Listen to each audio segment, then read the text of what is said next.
Mirëmërdita, besoj që i dëgjuat vendimet e qeverisë sot.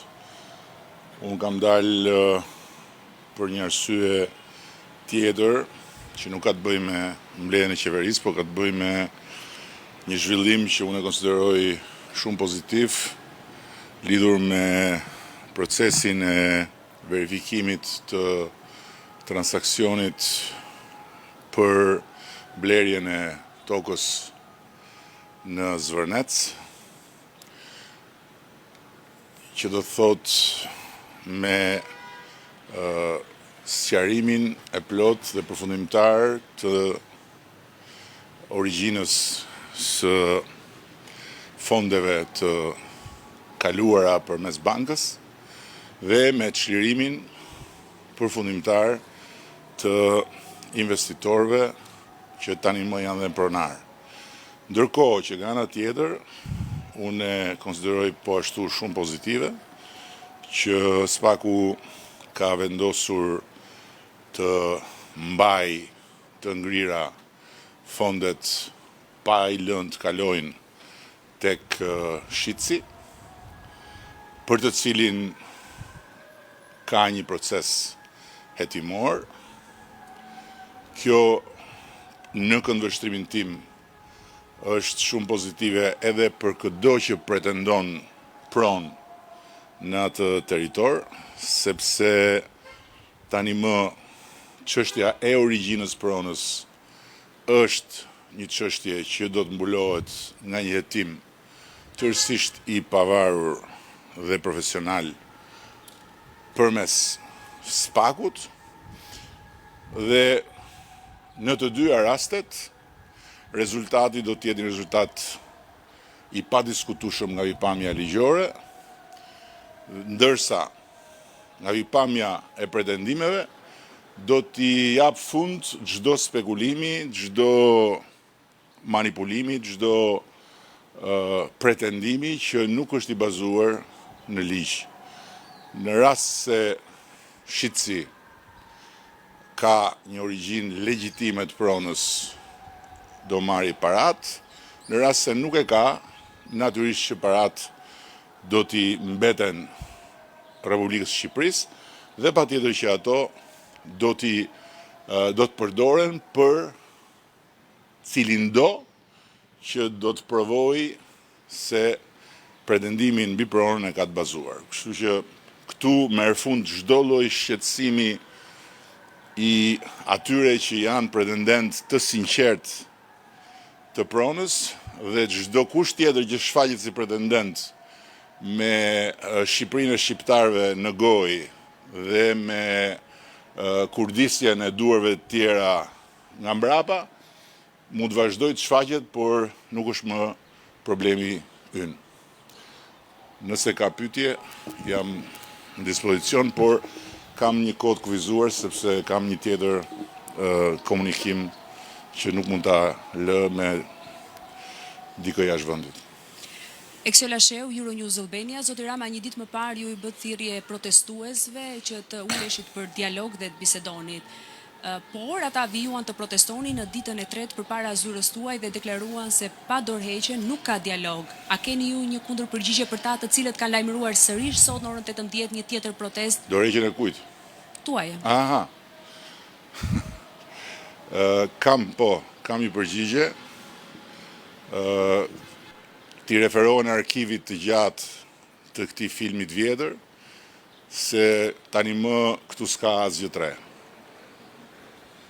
Unë nuk kam kërkuar të bisedoj me asnjë nga ata që për mua janë të kurdisur dhe janë të qartur. Kam kërkuar të bisedoj me ata të cilët kanë votuar për mua.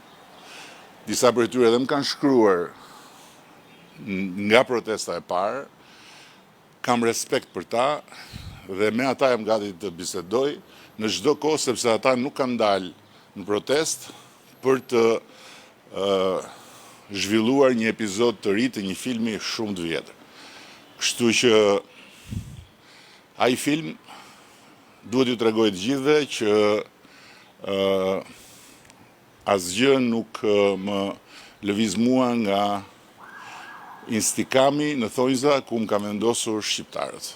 Dhe kush flet në emër të shqiptarëve duhet të mos e harroj që unë përfaqësoj dhe mishëroj vullnetin e të paktën mbi 800.000 shqiptarëve.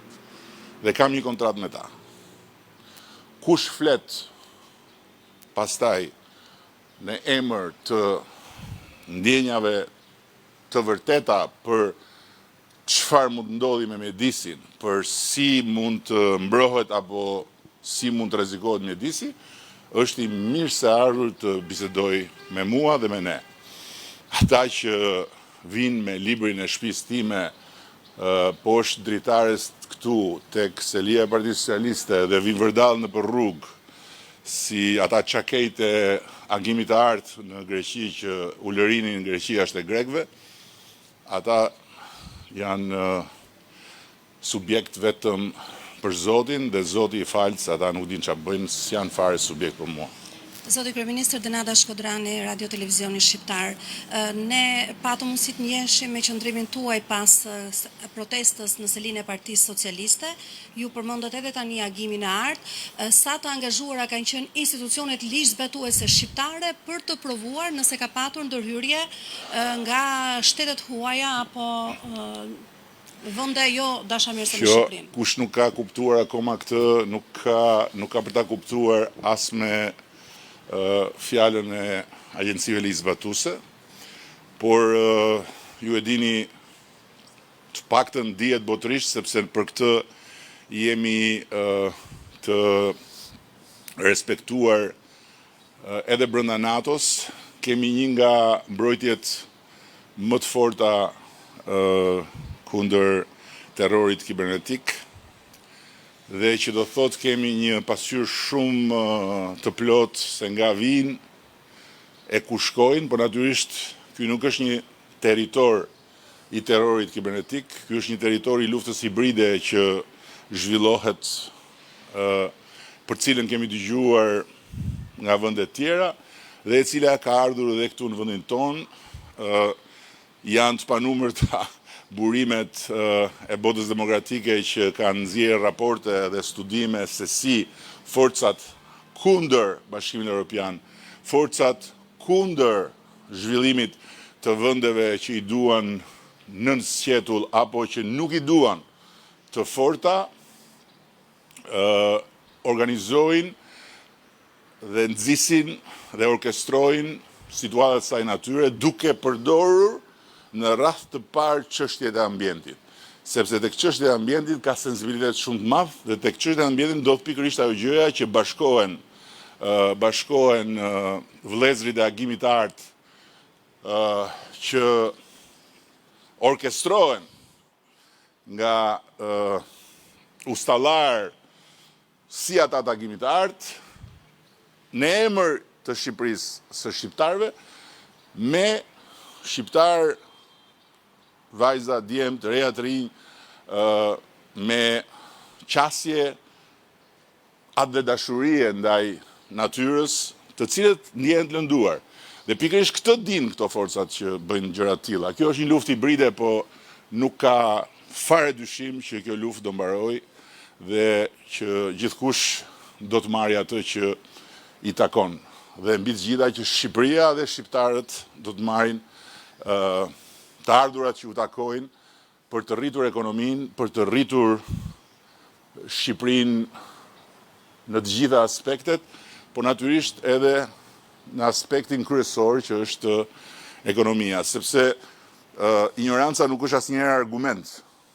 Dhe unë duke qenë se i druhem shumë ignorancës time për shkak se më duhet flas për shumë fusha, për shkak detyrës, të cilat nuk kam se si t'i njoh vetvetiu dhe as nuk mund të shkoj mbas Berihajt, lexoj shumë, mësoj shumë, sepse mbaj përgjegjësi për ato që them.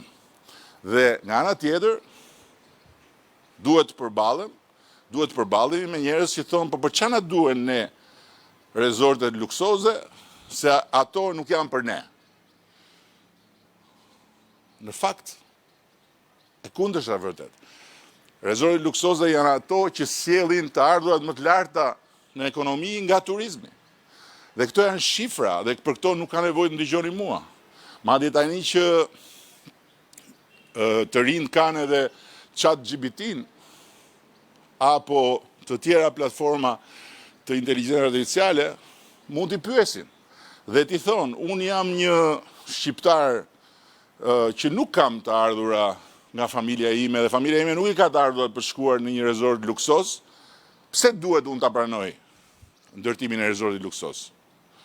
Dhe do marri përgjigjen që resorti luksos prodhon të ardhura edhe për të, sepse është diçka e studiuar dhe e bazuar në fakte, e nënvizuar nga organizatat më serioze ndërkombëtare, që €1 që hyn në një resort luksos shoqërohet me 1.6 deri në €2 që hyn në ekonominë lokale të atij vendi. Se resorti luksos nuk ndërtohet në hënë, ndërtohet në një realitet rreth cilit ka njerëz. Dhe është një realitet ku vinë njerëz, të cilët konsumojnë produktet rreth rrotull, të cilët shfrytëzojnë shërbimet rreth rrotull. Dhe të cilët kontribuojnë në ekonominë e vendit, sepse rritja e të gjithë zinxhirit ekonomik sjell dhe rritjen e të ardhurave për shtetin. Dhe nga ato të ardhura, shteti paguan pagat e pensione dhe nuk ka nevojë për të qenë shkencëtar, as për të studiuar inxhinieri mjedisore apo për të studiuar makroekonomi, mjafton të shikojnë Malin e Zi. Dhe pyetja shumë e Mali i Zi nuk prodhon raketa, Mali i Zi nuk prodhon makina, Mali i Zi nuk ka ndonjë sektor aq të suksesshëm të teknologjisë digjitale si vendet tjera. Çfarë prodhon Mali i Zi? Cili është motori më i madh ekonomik i Malit të Zi? Turizmi. Atëherë, si shpjegohet që në Mali të Zi prej kohësh pagat janë më të lartat në rajon me diferencë të madhe? Ne kemi filluar tani që t'i afrohemi Malit të Zi, se kemi qenë mysybet në raport me Malin e Zi. Si shpjegohet që pensionet Malit të Zi janë në një nivel tjetër? Përgjigja shumë e thjeshtë. Resortet luksoze. Kaq e thjeshtë është. Kështu që nuk kam asnjë dilemë për këtë dhe nuk kam asnjë arsye që të mendoj se me vetdijen time Shqipërisë i duhet hequr qafe ky projekt.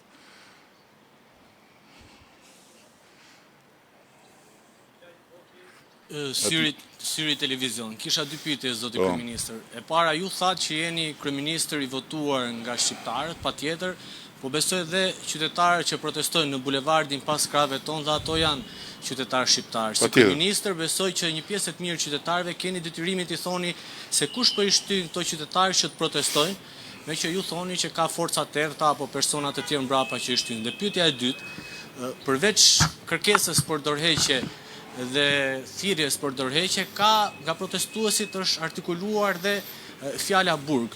Ju nëse do të ishit në kushtet... Fjala çfarë? Fjala burg. Burg për kryeministrin, nëse ju do të ishit në kushtet midis burgut dhe dorëheqjes, do t'jepni dorëheqje për të shmangur këtë fundit?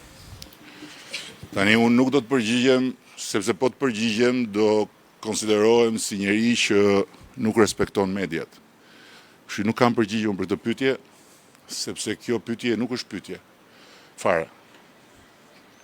Kësaj pyetje i mungon çdo lloj etike. Ndërsa, për sa më takon, unë e di shumë mirë që ata që vinë protestojnë janë shqiptarë. Dhe unë nuk u përgjigja ndaj shqiptarëve që vinë protestojnë, u përgjigja ndaj atyre që thonë ne duam dorëheqjen pa kushte, duke thënë që unë nuk kam fare ftesë për ta. Nuk janë ata që kam ftuar unë, se unë e di se cilët janë ata, unë e di se si funksionojnë ata, dhe ata janë pjesë e manipulatorëve. Ndërkohë unë e kam me ata që janë pjesë e asaj turme, ose ati grupin bulevard, që nuk kanë lidhje me këta të parët që nuk dalin në bulevard për të kërkuar dorëheqjen time. Për sa i përket burgut, kjo është një temë që meriton vetëm një koment nga ana ime. Koha kur njerëzve u tregoi burgu nëpër rrugë është një kohë të cilën e kemi lënë shumë pas.